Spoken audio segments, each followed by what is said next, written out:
Saya beri kesempatan kepada Golkar, Pak Mekeng. Silakan, Pak Melkias Markus Mekeng. Terima kasih pimpinan, teman-teman Komisi 11 yang saya hormati, Pak Menteri yang saya hormati, Bapak Wakil Menteri, Bapak ada perempuan juga ya, Ibu Wakil Menteri juga ya, atau Ibu ya? Oh Dirjen, ya. Soalnya baru ketemu, baru lihat sekarang.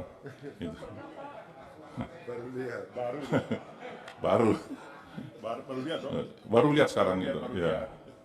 Baguslah untuk membuat semangat Komisi 11 itu. Kalau yang di Komisi 11 ini banyak yang tua, jadi ya. Pertama-tama saya ucapkan selamat Pak Menteri atas penunjukannya sebagai Menteri Keuangan Republik Indonesia.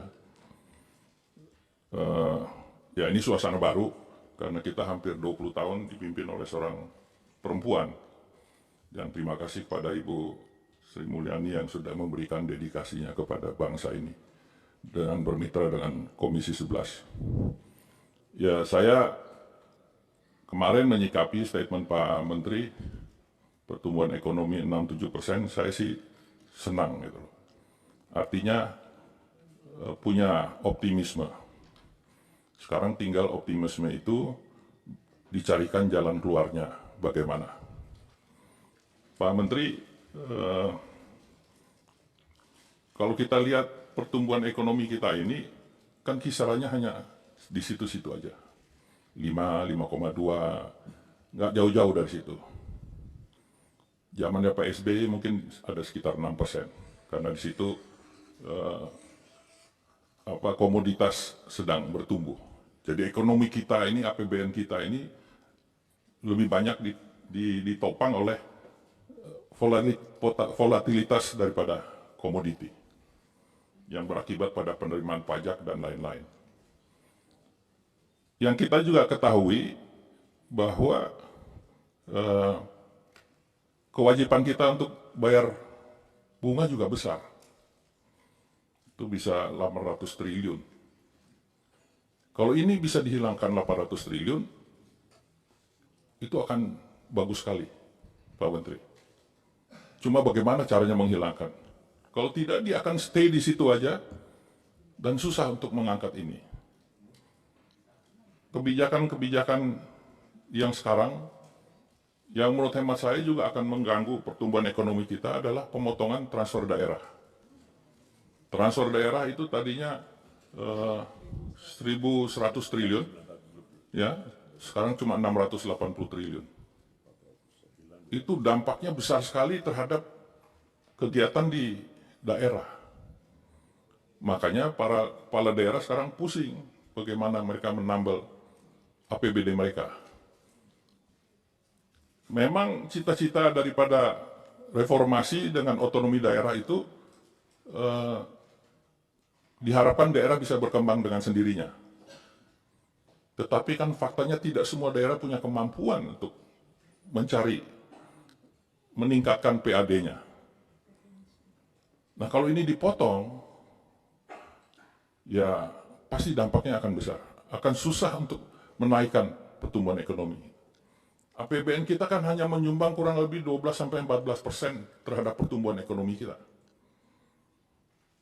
Fungsi dari tools daripada APBN ini. Yang kita harapkan sekarang lebih banyak kepada investasi. Nah investasi ini kan tidak bisa datang hari ini terus besok langsung menghasilkan. Ini bolong-bolong yang harus dipikirkan oleh Pak Menteri ini. Tidak semudah yang dibayangkan bahwa mengangkat satu pertumbuhan ekonomi dari 5 ke 6 ke 7 bahkan ke 8. MBG satu program yang sangat bagus.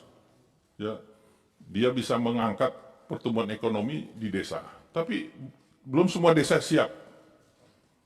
Saya kasih contoh saja di daerah pemilihan saya, ada satu kabupaten, dia punya 27 dapur. Satu dapur itu 3.000. Untuk 3.000 siswa. Nah di desa itu, dia butuh, berarti di kabupaten itu butuh 81.000 telur. Kalau dia menunya ada telur. Nah, telurnya dari mana? Kalau tidak bisa diproduksi dari daerah situ, pasti dia akan import dari daerah lain. Nah, jangan sampai telur ini juga nanti menghidupkan petani lain. Petani lain itu maksudnya bangsa lain. Karena kita belum siap. Itu baru telur. Belum buah-buahan, pisang misalnya. 81.000 pisang. Kan tidak mudah ini. Tidak sesegera itu untuk mengangkat pertumbuhan ekonomi ini. Nah, jadi saya berharap Pak Menteri yang harus dilakukan adalah ya efisiensi belanja-belanja yang ada di kementerian. Itu harus dilakukan. Ini di Kementerian Keuangan kan 52 triliun ya. Dengan 77.000 pegawai. 77.000 pegawai. Dukungan manajemen yang paling besar. Kalau kita bagi 77.000 dari 52 triliun, itu jatuhnya kurang lebih 56 juta. Average ya, bisa ada yang di bawah, ada yang di atas. Tapi kalau average, indeksnya satu pegawai itu 56 juta. Apakah bisa dilakukan efisiensi yang besar ini? Kalau bisa lakukan efisiensi, ini akan tentunya akan menambal kekuatan daripada APBN ini. APBN kita ini ruang fiskalnya tidak terlalu besar lagi. Karena sudah ada yang harus digunakan. Yang saya ingin sampaikan di sini adalah 20% anggaran pendidikan, Pak Menteri. Tahun 2025 ini 724 triliun. Tapi penggunaannya tidak tepat sasaran. Itu saya angkat, Pak Menteri. 91 triliun untuk 64 juta siswa dasar, menengah, dan tinggi. 101 triliun untuk kedinasan, hanya untuk 13.000 orang. Ini tugas Pak Menteri sekarang menjalankan amanat konstitusi. Pasal 31. Di mana 20% itu untuk pendidikan, bukan untuk kedinasan, dan itu sudah dikuatkan dengan MK, sudah dikuatkan dengan PP nomor 18 tahun 2022 di pasal 80. Nah, saya berharap potret pendidikan kita di tahun 2026 ini Pak Menteri bisa lakukan perubahan, masih ada waktu. Kalau Pak Menteri usulan pendidikan aja nggak bisa melakukan perubahan, saya tidak melihat dia punya kemampuan untuk membuat 6-7%. Hal yang sudah diamanatkan oleh konstitusi saja tidak dilaksanakan. Potret pendidikan kita ini sangat menyedihkan. Kalau bisa Pak Menteri jalan-jalan deh, nggak usah jauh-jauh deh. Kalau ke dapil saya kejauhan. Ke Banten aja, masuk Lebak, masuk sana. Lihat aja sekolahnya. Nah ini kalau bisa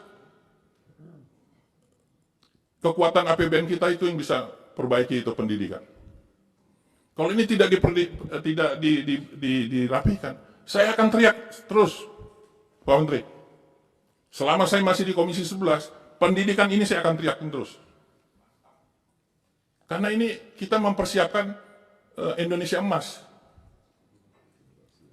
Pak Menteri tahu, anak-anak yang harus sekolah pada saat ini, yang tidak sekolah itu 24%. Karena tidak punya kemampuan. Tamatan SD hanya 22%. Yang S1 sampai S3 itu cuma 4,87%. Sisanya tamatan SMK, SMP, dan SMA. Terus kita mau harapin apa? Mau harapin bonus ekonomi. Dan saya berharap kita bicara di sini soal asumsi makro dan segala macam. APBN itu, kualitasnya yang kita inginkan. Kalau angka-angka rakyat tidak pusing, mau pertumbuhan 6% kayak, 7% kayak, 8% kayak. Tapi kalau kualitas daripada pertumbuhan ekonomi itu tidak terasa, nggak ada gunanya kita. Kan kita tidak bisa tutup mata di sebelah rumah kita, tetangga kita, di dekat kampung-kampung itu. Orang pengangguran, orang miskin masih terlalu banyak. Jadi kalau bisa programnya itu menohok untuk mengangkat kehidupan mereka, kesejahteraan mereka. Itu baru APBN yang berkualitas. Bukan APBN yang kuantitas. Hanya pertumbuhan 5, kemiskinan sekian. Nggak perlu, kita perlu sesuatu yang langsung berdampak. Dan ini yang menurut hemat saya ada di hatinya Pak Prabowo. Dia mau rakyatnya sejahtera. Jadi saya harap Pak Menteri, dengan you baru duduk sekarang hari ketiga, hari kedua, tiga Pak, ketiga ya. Buatlah kejutan. Dan jangan kejutan yang kayak kemarin itu, bikin pusing itu. Kebijakan.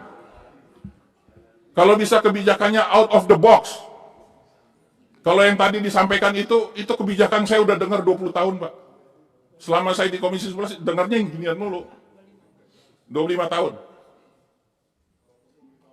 Gitu. Jadi, kalau bisa, rapat-rapat berikut itu nggak usah terlalu panjang, nggak usah pakai baca-baca begitu, kan Pak Menteri kan PhD. Kasih ini outline-nya, jelasin aja supaya lebih enak masuk di otak kita. Nggak perlu baca-baca yang kayak tadi gitu. Kita baru dapat data ini sekarang, Pak. Bagaimana kita mau mendalami ini? Singkat tapi jelas kontennya. Robah, nggak perlu Pak. Kalau kebiasaan yang lama model baca-baca gitu, robah. Kita akan jauh lebih senang gitu loh Pak. Walaupun rapat 1 jam, tapi kalau masuk di otak kita, lebih enak daripada rapat berjam-jam nggak ada yang dimasuk di sini. Jadi buatlah kebijakan yang out of the box. Ini contoh aja Pak ya. Waktu almarhum Rizal Ramli, Menko Perekonomian, dia pernah membuat satu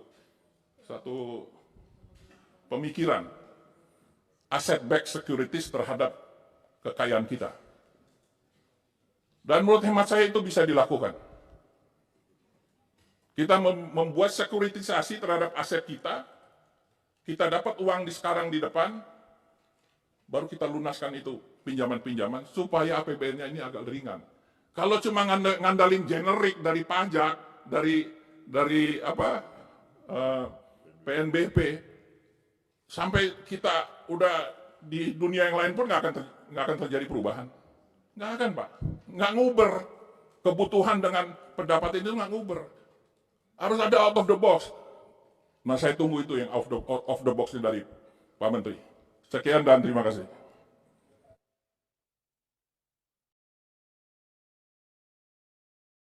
Terima kasih Pak Mekeng. Ini sangat substansial ini Pak, isunya yang dibawa Pak Mekeng ini. Dan konsisten Pak Mekeng ini membicarakan soal dana pendidikan. Dana pendidikan ini amanat konstitusi Pak. Amanat konstitusi dan itu ada di konstitusi dasar kita. Bahwa 20% dari belanja APBN itu harus diwujudkan, dialokasikan dalam bentuk dana pendidikan. Dan kemudian terjadi upaya dalam pemahaman kita bahwa alokasi itu tidak semuanya kemudian menjadi belanja. Ada strategi belanja di APBN yang mau tidak mau membuat itu ada ada situasi bahwa APBN itu tidak semuanya terbelanjakan dari alokasi 20%. Belum lagi soal 20% itu masalah keseimbangan timur dan barat. Dan infrastruktur yang paling mendasar, yaitu di infrastruktur pendidikan itu banyak sekali sekolah-sekolah yang selama ini belum mendapatkan fasilitas yang memadai. Berikutnya saya beri kesempatan kepada Gerindra, Pak Wihadi siapa ini yang ditugaskan? Pak Ekal siapa? Pak Wihadi, Pak Kamrus, silakan Pak, Bapak dapat tugas ini Pak, untuk, ya, ini kata Pak Ekal, Bapak ditugaskan. Silakan Pak.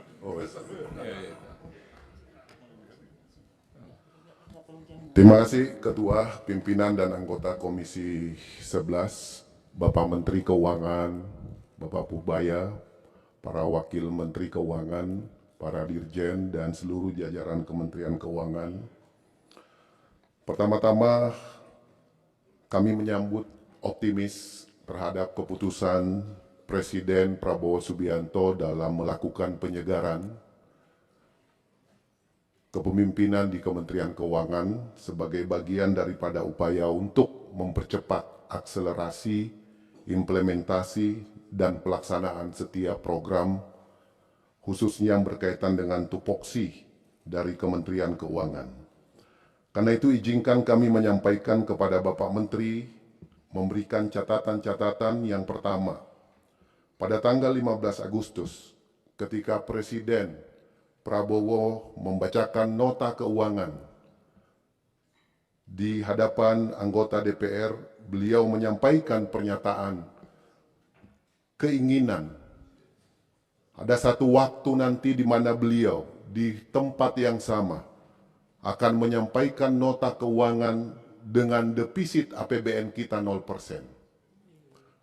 Artinya, selaku Menteri Keuangan yang baru, saya menitipkan harapan untuk lebih awal menyusun desain, skenario, sehingga pengurangan defisit APBN kita di tahun-tahun mendatang kita bisa persiapkan sedini mungkin. Itu yang pertama. Yang kedua, kita mengetahui dalam postur APBN kita dari tahun ke tahun, ada beban utang yang begitu besar, yang setiap tahun jatuh tempo. Ini adalah satu momentum yang tepat bagi Menteri Keuangan untuk menyusun strategi dan skenario terhadap pengurangan dan penyelesaian utang dalam jangka menengah dan jangka panjang. Dan ini alangkah baiknya jika di awal-awal kepemimpinan Bapak ini bisa mengumumkan skenario ini kepada publik, sehingga ke depannya kita memiliki kesempatan yang sama untuk terus memikirkan dalam rangka mengurangi rasio utang kita terhadap PDB. Berikutnya, kami juga memahami betul bahwa Bapak perlu waktu untuk konsolidasi internal. Karena Kementerian Keuangan adalah salah satu organisasi yang memiliki infrastruktur cukup besar, cukup luas. Direktorat Jenderal, Kanwil, sampai tingkat KPP, maupun kantor-kantor perwakilan lainnya, termasuk BLU di dalamnya. Kami berharap konsolidasi internal bisa segera dituntaskan dengan peran dan fungsi pembagian dari 3 wamen yang sudah dijalankan dengan ruang lingkup masing-masing. Kami sangat optimis Bapak Menteri Keuangan yang baru, yang juga sudah terlibat sebagai anggota KSSK, sudah memiliki culture yang sama dalam rangka mengoptimize seluruh sumber daya yang ada dalam organisasi Kemenkyu. Saya menitipkan harapan dalam fungsi trilateral. Berikutnya, dalam fungsi trilateral, dalam perencanaan pembangunan nasional kita, RPJMN bersama dengan Bappenas, usulan yang masuk dari kementerian dan lembaga, betul-betul bisa dipersiapkan dengan matang untuk tahun 2027, supaya kualitas belanja, spending better, yang selama ini menjadi tagline kita, betul-betul bisa kita wujudkan lebih baik lagi. Catatan berikutnya adalah kualitas pertumbuhan ekonomi. Pada rapat-rapat sebelumnya, pemerintah telah menyampaikan bahwa setiap pertumbuhan 1% ekonomi nasional kita telah membuka lapangan kerja baru 950.000 berdasarkan data pemerintah. Ini adalah angka yang sangat baik.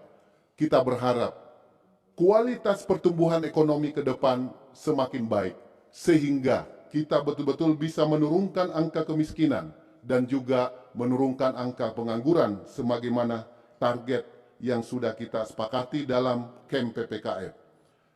Selanjutnya, berkaitan dengan fungsi pelayanan atas anggaran yang diajukan sebesar 52 triliun yang dibagi dalam 3 fungsi. Fungsi pelayanan, di mana 3 fungsi pelayanan yang meliputi 5 tupoksi. Yang pertama berkaitan dengan kebijakan fiskal, sektor keuangan dan ekonomi, pengelolaan penerimaan negara, pengelolaan belanja negara, pengelolaan perbendaharaan dan kekayaan serta risiko dan dukungan manajemen. Ini angka terbesar ada di pengelolaan penerimaan negara sebesar 24,76 triliun. Pak Wamen Anggito, kita berharap bersama Pak Dirjen Pajak, Dirjen Bea Cukai, dan seluruh jajarannya betul-betul mengoptimalkan anggaran yang ada ini untuk meningkatkan penerimaan negara. Lalu kemudian berkaitan dengan fungsi ekonomi, pengelolaan penerimaan negara yang berkaitan dengan BLU. Kami menilai 7 BLU Pak Menteri selama ini telah menjalankan fungsi dengan baik.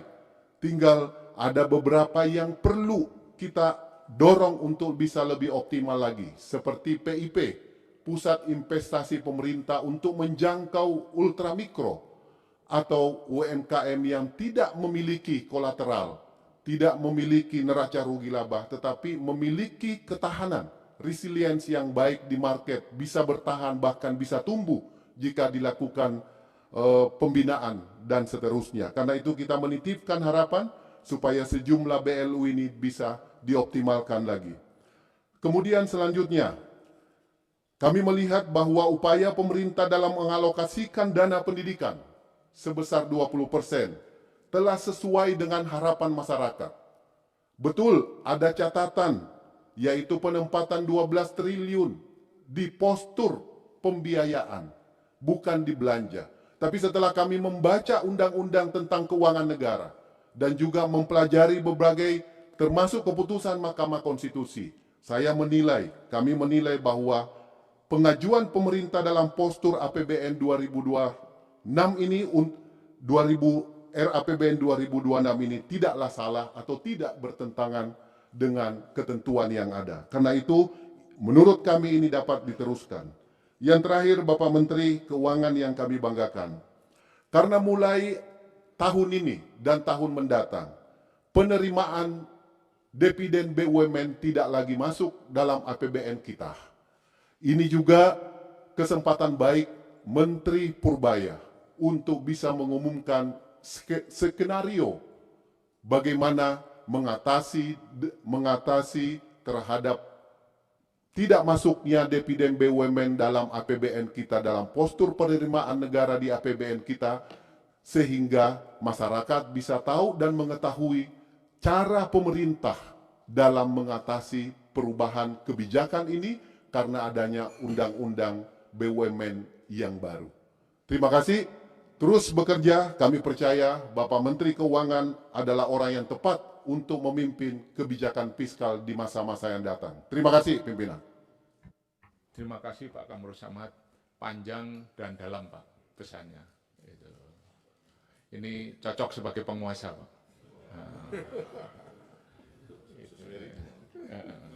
Sebagai penguasa. Di garis gitu. Saya tadi sebut mungkin ada 5 atau 6 kali nama Pak Presiden disebut sama Pak Kamrus. Mudah-mudahan ini jadi catatan sendiri di internalnya partainya Pak Ikal. Itu. Berikutnya kepada Nasdem, saya persilakan kepada Pak Presiden Sohibul Iman. Silakan Pak Presiden.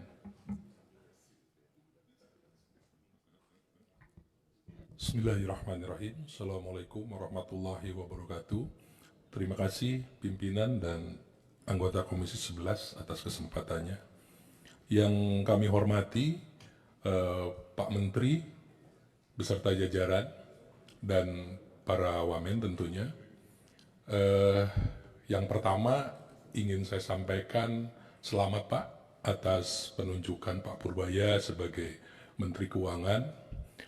Tentunya menurut saya Bapak orang yang tepat dan hadir di saat yang tepat.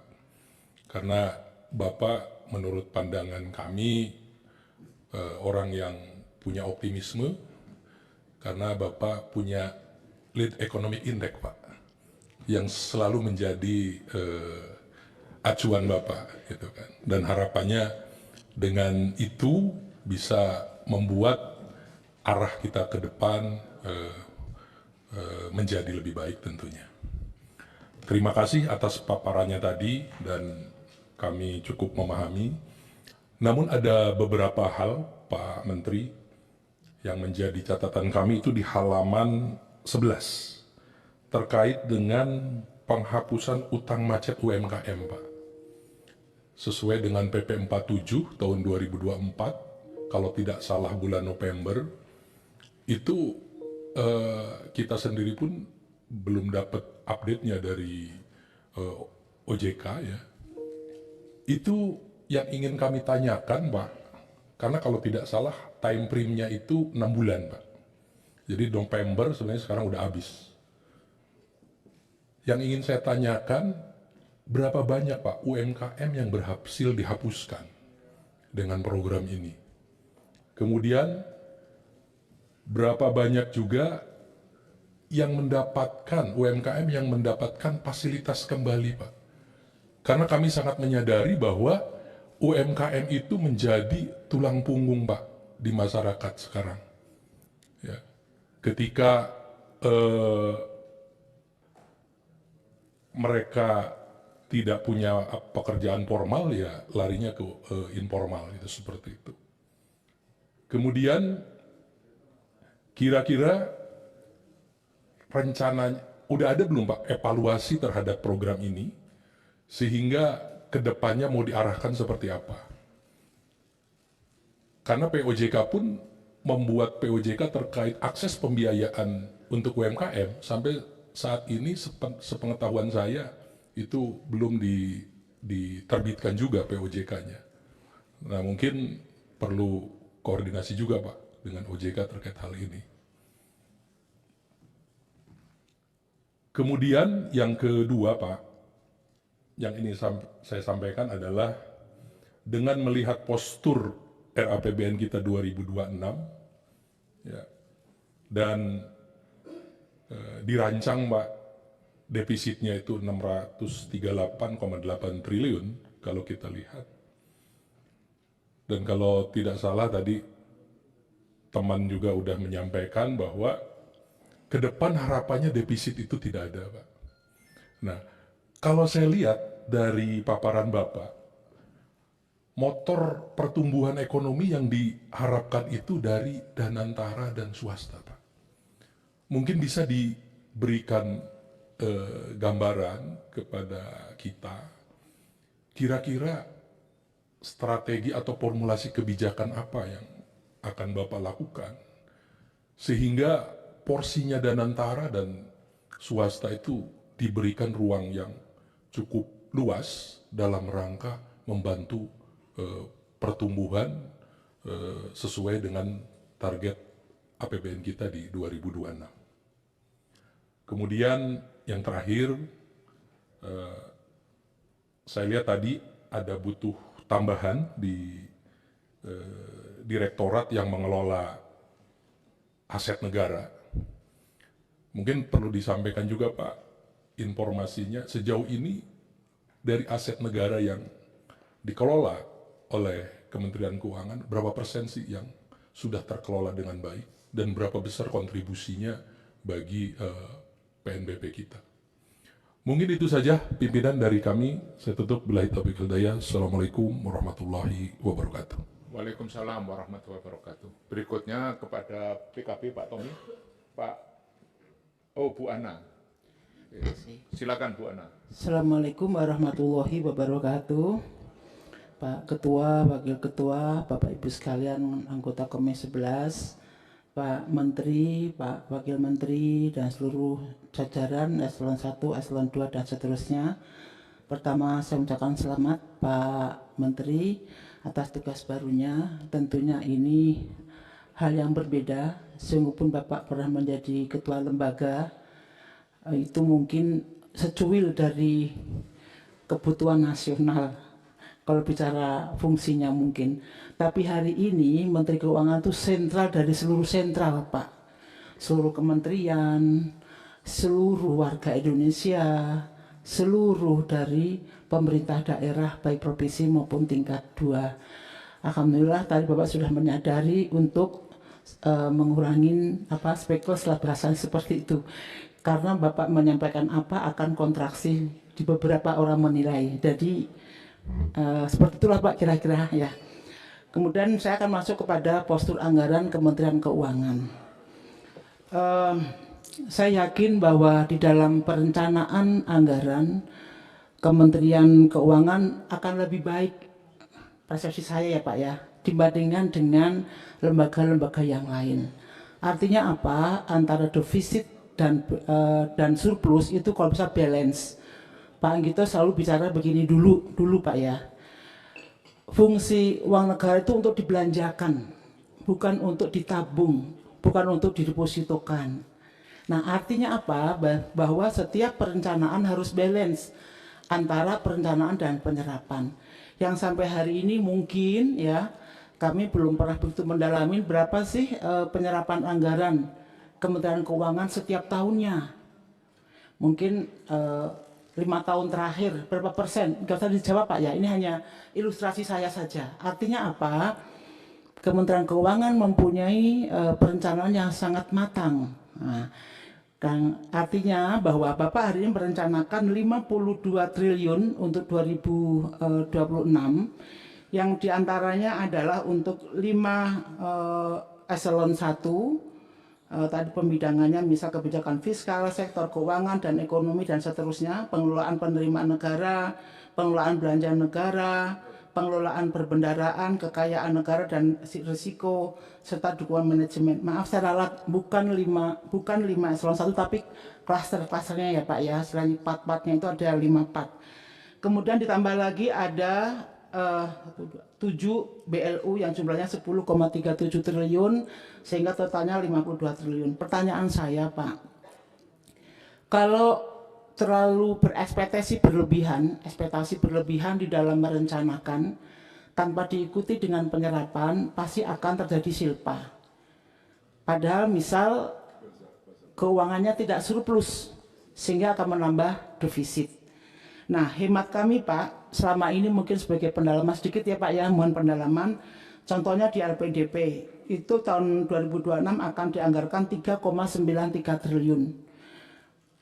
Mungkin LPDP yang sudah sekian tahun berdiri, ada dana-dana yang surplus, yang tidak terserap. Apakah ini wanted Pak untuk dianggarkan 3,93? Ini contohnya saja. Termasuk juga misal BPDP, LDKPI, dan seterusnya sampai kepada 7 BLU. Kalau memang ini masih ada sisa surplus Pak, bagaimana diinisiasi ini untuk menggerakkan sektor ekonomi real, contohnya di daerah Pak. Hari ini di daerah salah satu penopang untuk pergerakan ekonomi, bahasanya orang-orang Pak, agak pengap, nih kurang longgar fiskalnya Pak, agak pengap.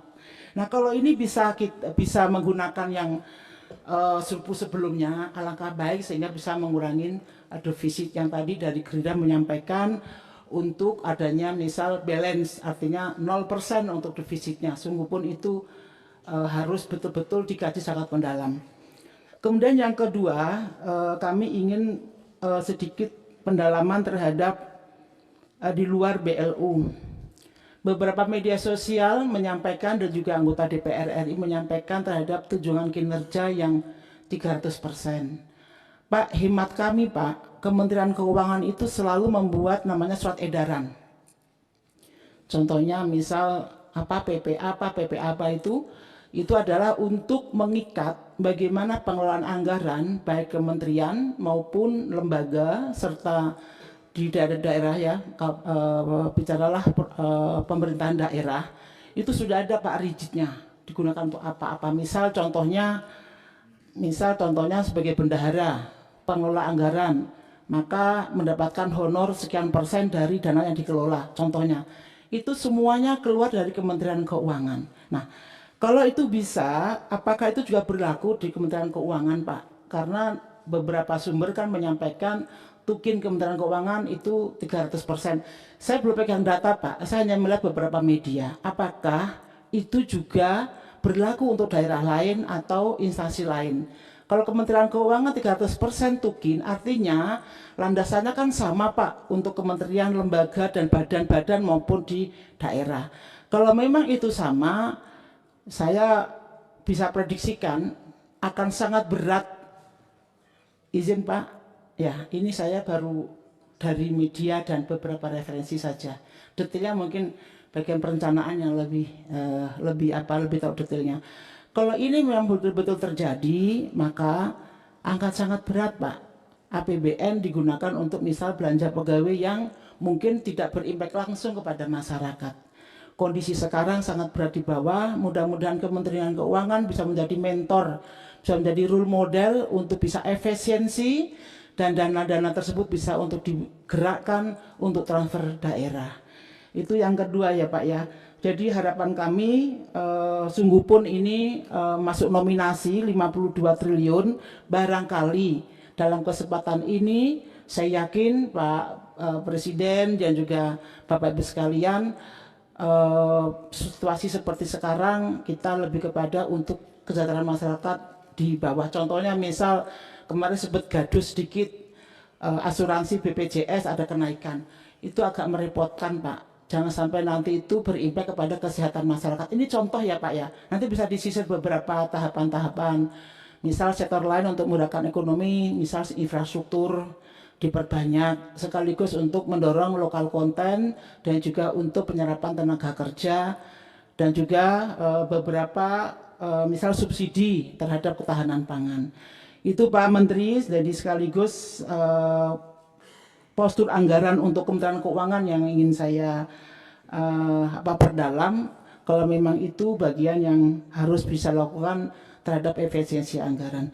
Terima kasih Pak Ketua, saya akhiri. Wassalamualaikum warahmatullahi wabarakatuh. Waalaikumsalam warahmatullahi wabarakatuh. Berikutnya dari PKS, siap-siap dari PAN, dan langsung ke Demokrat.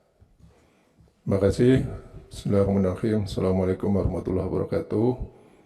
Pak Ketua, para Wakil Ketua, dan anggota Komisi 11 yang saya hormati, saya cintai, Pak Menteri, Pak Wakil Menteri, Pak Sekjen, Pak Dirjen, dan semua jajaran yang saya hormati.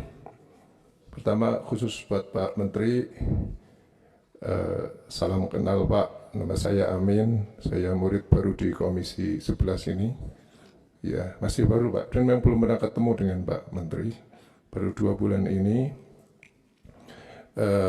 Sekaligus saya ucapkan selamat, semoga Bapak dengan semua jajaran bisa menjalankan tugas dengan baik, dengan profesional, dan mencapai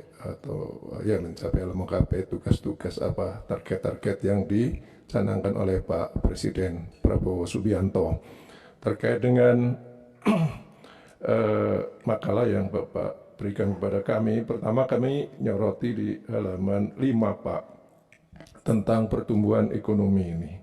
Kan memang sudah dicanangkan pertumbuhan ekonomi 5,4%, kemudian komponen utamanya ada 3, konsumsi rumah tangga 5,2, investasi 5,2, dan ekspor 6,7.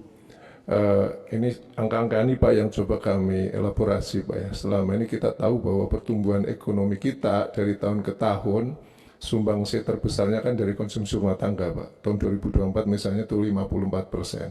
Kemudian yang 30-an% itu dari investasi, PMTB, pembentukan modal tetap bruto. Sisanya itu dari belanja pemerintah dan juga selisih ekspor impor. Saya kira Bapak itu lebih tahu Pak.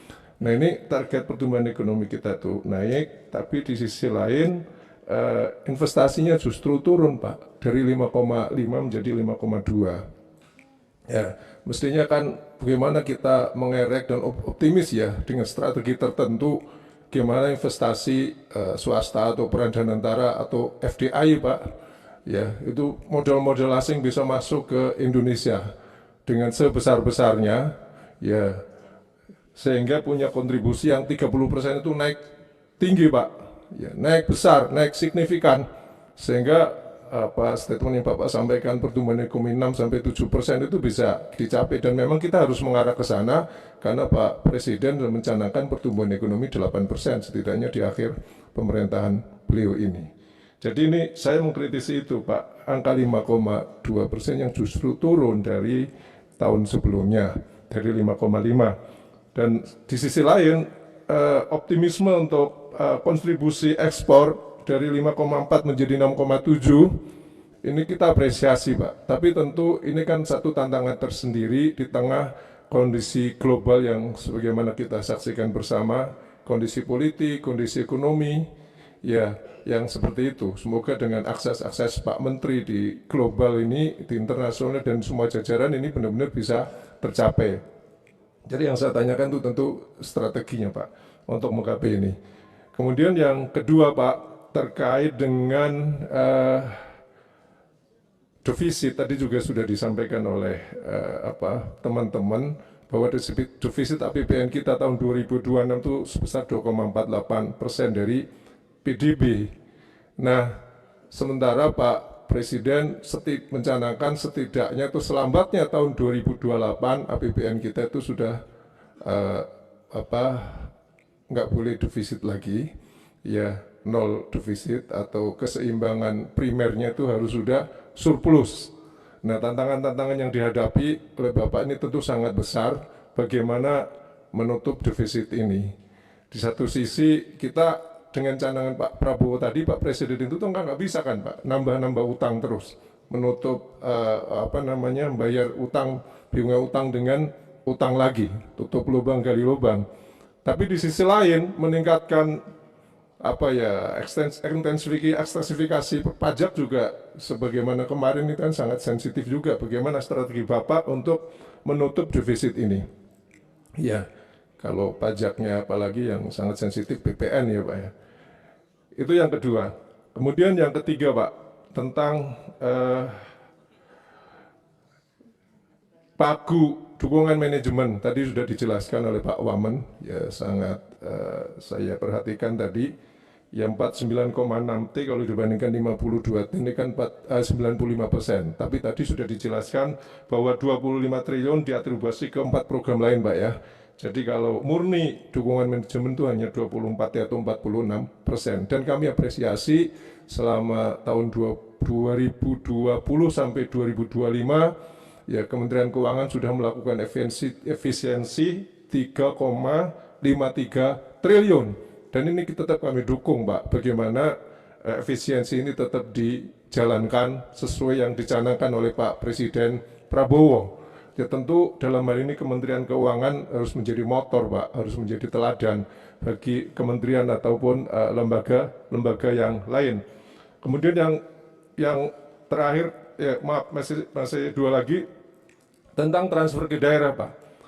Ya, bagaimana dana-dana transfer ke daerah itu penggunaannya itu harus sinkron dengan program-program pusat. Dan apakah Kementerian Keuangan punya mekanisme monitoring? Kalau di situ dikatakan sinkronisasi perencanaan pusat daerah bisa 100%, itu memang ideal, tapi harapan kami memang seperti itu. Tapi yang kami tanyakan bagaimana mekanismenya memastikan ya agar transfer-transfer ke daerah penggunaannya itu sinkron dengan agenda-agenda pusat, sehingga juga mengerek pertumbuhan ekonomi atau target-target pusat. Apakah juga Menteri Keuangan nantinya punya mekanisme reward and punishment misalnya? Oh ini daerah sini bagus prestasinya, kita kasih reward, yang di sana balelo, kita kasih punishment. Yang terakhir Pak, tentang digitalisasi dan juga integrasi data. Ya, jadi Kementerian Keuangan kan menekankan tentang digitalisasi. Tadi sudah dipaparkan juga di halaman berapa tadi? Ya menggunakan Kortek, menggunakan Jesa, Simbara begitu tadi. Nah ini yang saya tanyakan, bagaimana memastikan interoperabilitas antar sistem benar-benar berjalan dengan baik Pak. Karena mengingat pengalaman-pengalaman sebelumnya juga masih ada penyimpangan-penyimpangan atau masih ada aplikasi pemerintah yang tidak terintegrasi. Sehingga benar-benar digitalisasi dan juga integrasi data itu bisa tercapai dengan baik. Itu pimpinan, terima kasih. Assalamualaikum warahmatullahi wabarakatuh. Waalaikumsalam warahmatullahi wabarakatuh. Berikutnya dari Demokrat, Pak Marwan. Oh, PAN ya, PAN. Maaf. Pak Rifki, mohon maaf saya. Rizky saya. Ya, Terima kasih Ketua, pimpinan, rekan-rekan Komisi 11 yang saya hormati, Saudara Menteri Keuangan dan seluruh jajaran, Pak Purbaya yang saya hormati. Pertama ucapan selamat tentu dari kami, fraksi PAN kepada dan kawan-kawan Komisi 11, kepada Bapak selamat bekerja, mudah-mudahan Bapak yang merasa mendadak jadi Menteri Keuangan ini berada pada posisi yang tepat, right man in the right place and the right time. Karena saya sampaikan seperti itu, ini adalah sebuah susunan APBN pertama di bawah kepemimpinan Presiden Prabowo yang murni untuk menjalankan skala-skala program prioritas sesuai dengan visi misi beliau. Tentu banyak hal yang memang harus menjadi perhatian kita semua. Yang ingin saya sampaikan, saya tidak ingin banyak bicara tentang masalah RKAKL dari Kementerian Keuangan, karena tentu ini sudah disusun sesuai dengan kebutuhan yang ada. Hanya mungkin yang perlu saya soroti secara pribadi adalah, tadi sempat disinggung oleh Ketua Komisi, bahwa dalam rapat pendahuluan tanggal 15 Juli, penyusunan pendahuluan, di mana anggaran pada saat itu adalah 47 triliun sekian, diusulkan penambahan lebih kurang sekitar 4,8 triliun sekian. Saya kira kronologis ini juga perlu disampaikan dalam paparan ini, supaya kita ada tahu, karena di situ ada titik tekan dari kesimpulan rapat di tanggal 15 Juli itu adalah titik tekannya mengefisienkan usulan tambahan. Nah, hari ini kan sudah disetujui, sudah diusulkan langsung 52 triliun. Jadi saya kira ini yang mungkin menjadi sorotan, karena dalam beberapa paparan di belakang kami masih melihat bahwa dukungan manajemen melebihi kerja-kerja teknis yang mungkin dilaksanakan. Jadi hampir rata-rata di semua wilayah, semua lini ini sekitar 90% lebih dukungan manajemennya. Nah, nilai efisiensinya ada di mana? Saya kira paparan itu perlu disampaikan oleh Pak Menteri pada kesempatan ini. Tapi secara garis besar saya kira kami Komisi 11 selalu berkomitmen yang dibutuhkan oleh Kementerian Keuangan untuk mengelola APBN supaya bisa menjaga stabilitas ekonomi Indonesia, tentu akan kita dukung bersama-sama. Nah, saya ingin lebih menyoroti Pak Menteri tentang fungsi lain dari Kementerian Keuangan, dalam hal ini adalah Bendahara Umum Negara, di mana Kementerian Keuangan, khususnya Menteri Keuangan juga berfungsi untuk memantau kerja-kerja detail di dalam semua kementerian lembaga, yang hari ini kita harus sampaikan bahwa banyak program-program prioritas yang sangat luar biasa dari Presiden Prabowo yang harus dicermati secara lebih mendalam. Jadi bagaimana pengelolaannya bisa maksimal dan tidak mengganggu yang lain. Saya kira tadi kawan-kawan sudah menyinggung beberapa hal yang berkaitan dengan kebijakan transfer ke daerah yang menurun begitu tajam, lebih kurang sekitar 40%.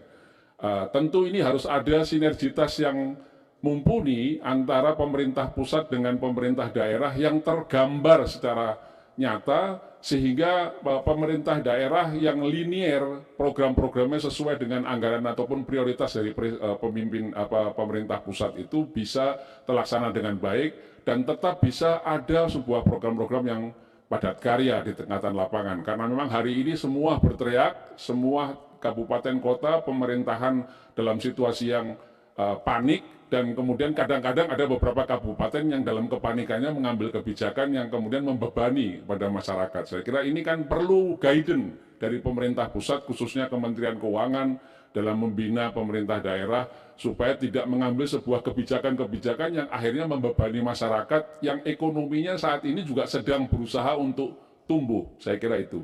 Kemudian yang kedua, program-program besar yang saya kira menjadi harapan kita semua, baik itu makan bergizi gratis, kemudian tadi sempat disinggung oleh paparan Pak Menteri, lalu kemudian ada sekolah rakyat, ada koperasi desa merah putih, yang saya kira ini akan menjadi sebuah harapan kita semua, akan menggerakkan roda ekonomi di tingkatan yang paling bawah. Tapi yang kita ingin sampaikan, sempat juga kita bahas di dalam beberapa waktu yang lalu, dalam rapat-rapat sebelumnya, kita melihat bahwa proses serapannya masih lambat sekali ini semuanya Pak Menteri. Nah, di mana letak Kementerian Keuangan, dalam ini Menteri Keuangan, dalam memantau itu? Kita tahu di tahun 2025 anggaran makan bergizi gratis yang dianggarkan lebih dari 100 triliun, 71 di awal lalu ditambahkan lagi sekitar 50 triliun kalau saya tidak salah.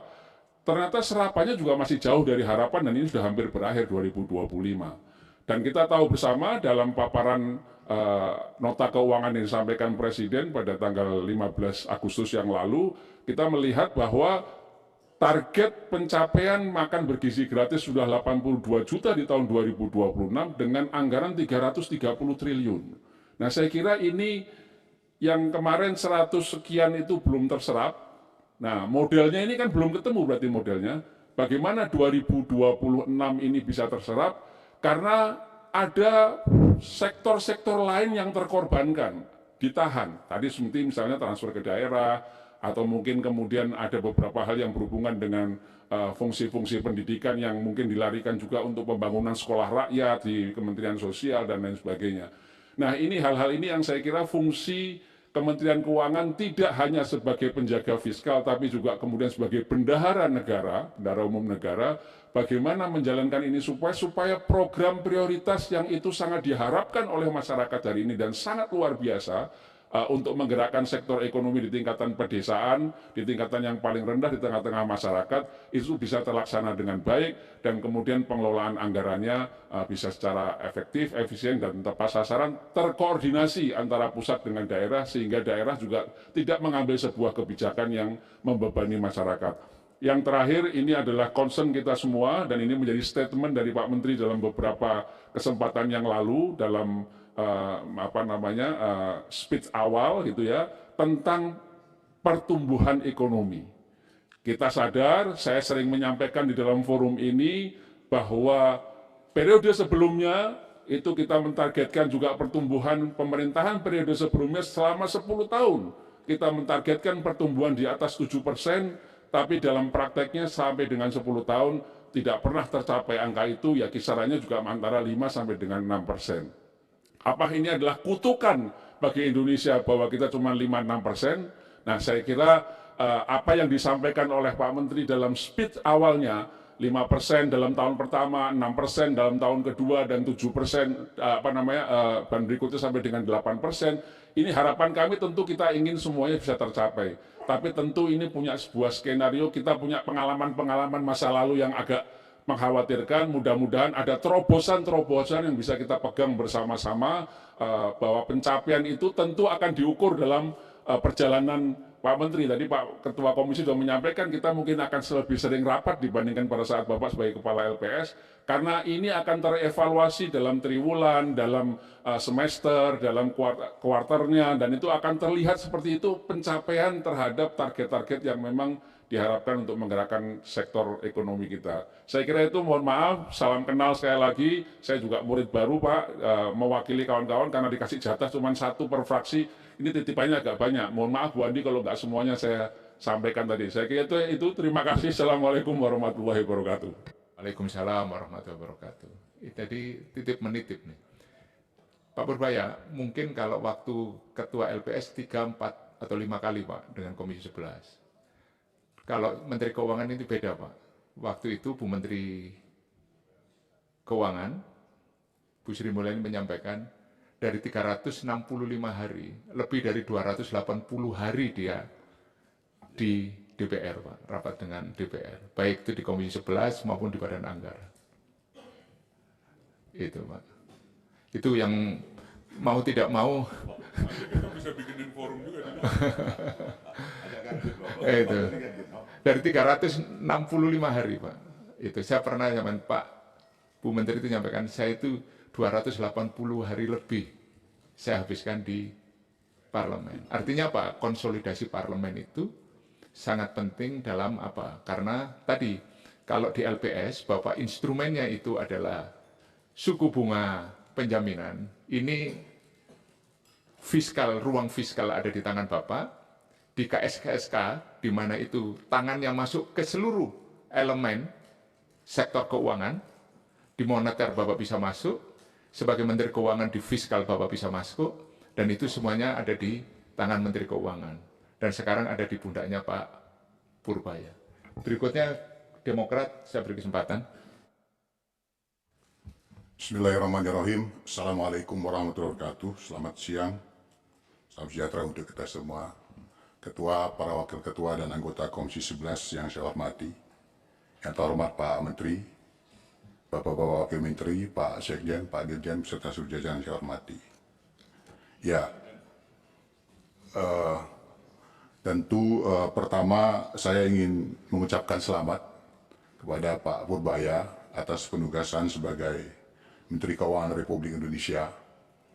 Tentu kita berharap ini akan menjadi jalan baru perekonomian nasional dan waktu yang akan membuktikan apakah konsep-konsep atau pemikiran-pemikiran jitu yang sudah berulang kali Bapak sampaikan sebagai ekonom itu akan terwujud dan bisa menjadi breakthrough untuk berbagai harapan masyarakat untuk ekonomi Indonesia yang lebih baik. Saya ingin membicarakan tentang fungsi Kementerian Keuangan dalam mengelola APBN, di mana sesuai dengan Undang-Undang Nomor 17 Tahun 2023, Menteri Keuangan itu punya kewenangan dalam perumusan kebijakan fiskal, pengelolaan kas negara, dan semua pekerjaan itu akan berkontribusi kepada perekonomian nasional kita melalui satu, pertumbuhan ekonomi yang berkelanjutan, stabilitas ekonomi dan penyihatan fiskal jangka menengah dan panjang, efektivitas program pembangunan nasional dan ketahanan fiskal dalam menghadapi berbagai goncangan global. Pak Menteri, saya senang bahwa dalam rangka mendorong pertumbuhan ekonomi nasional, kita akan menggerakkan berbagai resource yang dimiliki oleh negeri ini. Karena kalau kita bicara tentang kemampuan APBN yang secara langsung berdampak pada pertumbuhan ekonomi nasional, share-nya kepada PDB itu kan kurang lebih 10%-an, Pak. Tetapi kita berharap APBN ini menjadi katalis bagi instrumen-instrumen lain yang dimiliki negeri ini, sehingga semua berperan dalam mendorong pertumbuhan. Di slide 6 itu dinyatakan bahwa ke depan APBN sebagai katalis penguat pertumbuhan akan ditopang oleh Danantara dan swasta. Dengan target investasi setidaknya pada tahun 2029 adalah 10.000 triliun dan porsi swasta 8.300. Swasta ini sangat penting, Pak, karena menurut data Bank Dunia 90% lapangan pekerjaan kita dibentuk oleh swasta. Kemudian 80% penerimaan negara kita dibentuk oleh swasta. Kemudian swasta juga berperan 60% kurang lebih pada PDB kita. Namun demikian, kita melihat bahwa masih ada berbagai kendala yang dihadapi oleh swasta untuk berinvestasi di Republik ini. Tentu harapan saya, Pak Menteri, sebagai Menteri Keuangan dan juga sekaligus ekonom, tidak hanya memberikan kebijakan terkait insentif fiskal, Pak. Karena ini saya rasa tidak cukup untuk menjadi daya tarik bagi swasta kita, baik dalam maupun luar negeri, untuk terus berinvestasi di Republik ini. Perlu berbagai hal yang mungkin Bapak perlu kolaborasikan dengan teman-teman kementerian yang lain, yang selama ini menjadi kendala swasta dalam berinvestasi di Republik ini, Pak. Contohnya persoalan birokrasi kita, persoalan kepastian hukum, persoalan infrastruktur. Nah, ini tentu harus jadi perhatian, Pak. Karena itu tadi, kita berharap ekonomi ini tumbuh di atas 6%, dan ini tidak bisa hanya mengandalkan APBN saja. Kita mengandalkan peran seluruh stakeholder yang ada di negeri ini, terutama peran swasta, yang tadi saya katakan 60% berperan pada PDB kita. Nah, itu kendalanya. Kemudian yang kedua, Pak, tentu harapan kita, swasta ini, Pak, tidak terpusat di Pulau Jawa saja, tetapi di berbagai tempat di Republik ini, karena yang butuh butuh lapangan pekerjaan itu bukan cuma di Pulau Jawa, tapi di seluruh pulau, dari Sabang sampai Merauke, dari Miagas sampai Pulau Rote. Itu yang kita harapkan. Jadi ada sebarannya. Kemudian tentu yang kita harapkan kualitas investasi, Pak. Kalau investasinya tidak berkualitas, tentu lapangan pekerjaan yang diharapkan ini tidak akan besar. Sementara yang kita harapkan saat ini adalah bagaimana sebanyak mungkin lapangan pekerjaan ini bisa kita ciptakan, sehingga anak-anak muda kita, Gen Z, Gen Y ini bisa berperan aktif, ya, berkontribusi dalam pembangunan negara. Jadi itu pertama, Pak, dukungan saya kepada Bapak terkait bagaimana kita memperluas peran swasta dalam mendorong pertumbuhan ekonomi nasional. Yang kedua, Pak, saya ingin bicara tentang anggaran Kementerian Keuangan, di mana Kementerian Keuangan itu dalam APBN setidaknya mengelola 5 program kebijakan fiskal, sektor keuangan dan ekonomi, pengelolaan penerimaan negara, pengelolaan belanja negara, pengelolaan perbendaharaan dan kekayaan negara, dukungan manajemen.